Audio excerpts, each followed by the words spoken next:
World News in 5. News and developments making headlines around the world in 5 minutes. World News in 5. Here on Radyo Pilipinas Worldwide.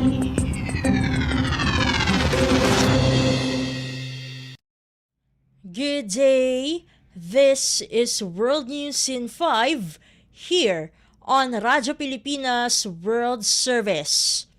Israel's military hit central Gaza with airstrikes as it announced the start of targeted operational activity in 2 areas on Wednesday. The military said it was attacking terror targets, including military compounds, weapons storage facilities, and underground infrastructure in Deir al-Bala and Bureij. Residents in the area reported heavy bombardment throughout the night. The Israeli military also said it continued fighting in the southern city of Rafah.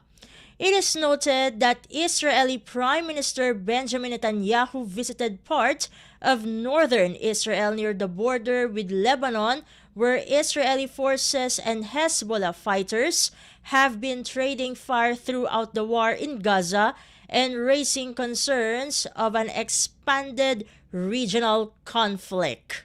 World News in 5. Here on Radyo Pilipinas Worldwide.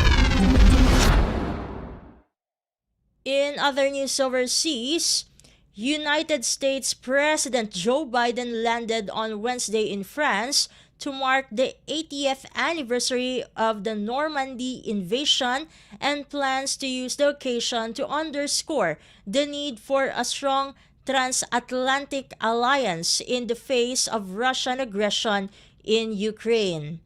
Biden is expected to meet Ukraine's president and with surviving American veterans of the 1944 beach invasion, said National Security Advisor Jake Sullivan. Biden will use the events, Sullivan said, to talk about against the backdrop of the war in Europe today, the sacrifices that those heroes and those veterans made 80 years ago, and how it's their obligation to continue their mission to fight for freedom. Sullivan, who spoke to reporters aboard Air Force One en route to Paris, stated Biden will also deliver a speech on Friday at Normandy that will cover the existential fight between dictatorship and freedom, all while overlooking a 30-meter tall cliff that Army Rangers had to scale under enemy gunfire to win the battle that eventually led to France's liberation and the demise of Nazi Germany. Biden will also attend a state visit hosted by French President Emmanuel Macron, in addition to face-to-face talks with Ukrainian President Volodymyr Zelensky, who has been invited to the somber ceremonies marking this decisive battle that led to the end of World War II. World News in 5. Here on Radyo Pilipinas Worldwide. And news from the Philippine Foreign Service Post, the Philippine Embassy in London hosted an event dubbed Pamanang Pilipino sa Centro Rizal, London on the 24th of May in celebration of National Heritage Month. The program featured a talk on the power of collective memory in heritage activism by Dr. Cristina Juan, project head of the Philippine Studies at SOAS University of London. Dr. Juan discussed how collective memory can be harnessed to champion Philippine heritage, citing as an example the community curation workshop that the Embassy and Philippine Studies SOAS held in 2022 to curate the collection of Filipiniana items that were later exhibited in Central Rizal, London. In his welcome remarks, Ambassador Teodoro L. Locsin Jr. underscored the transformative power of heritage in preserving and promoting our cultural legacy, and highlighted that promoting our heritage is not only about honoring the past but also about empowering our future.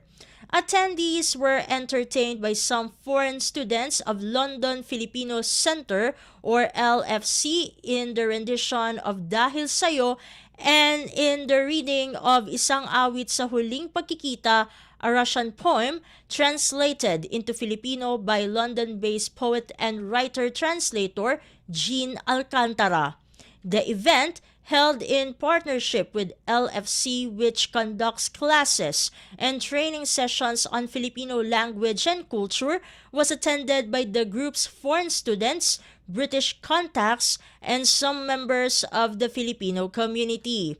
The event concluded with the salo-salo of Filipino delicacies. World News in 5. Here on Radyo Pilipinas Worldwide.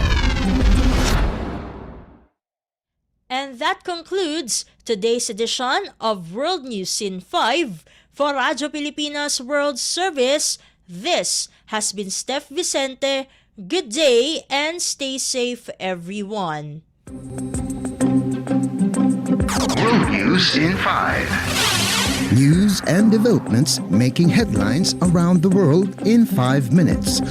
World News in 5. Here on Radyo Pilipinas Worldwide.